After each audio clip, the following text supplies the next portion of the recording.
अस्सलामुअलैकुम नाज़रीन, मैं हूं आपकी मेजबान नाइला भट्टी और नजर डालते हैं आज की अहम तरीन खबरों पर। कानूनी जदोजहद के जरिए गुज़श्ता 3 सालों में कराची में 12 कादियानी गंदखाने बंद कराएं।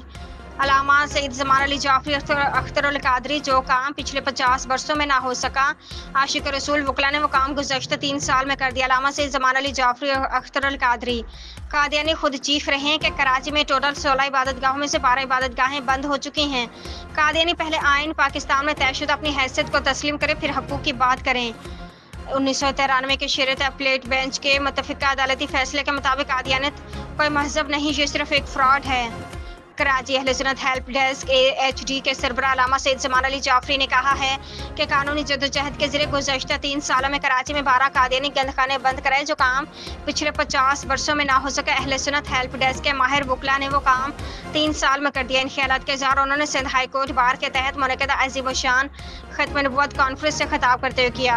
अगर वो ये नहीं करते तो फिर कुरान, आईन और कानून ने जब उन्हें काफिर करार दिया तो अपने आप को काफिर तस्लीम करें, अपने आप को काफिर माने। मानते भी नहीं है। हम जब उनके खिलाफ मुकदमा करते हैं, वो जजों के सामने 40-40 मिनट अंग्रेजी में कायदे आजम के वो सारी तकरीरें सुनाते हैं। अक़लियतों के लिए कायदे पाक ने ये कहा था, कायदे आजम ने ये कहा था, हमारे कायदे ये। अरे हमें अक़लियतों से कोई मसला ही नहीं है, हमें हिंदुओं से कोई तकलीफ नहीं।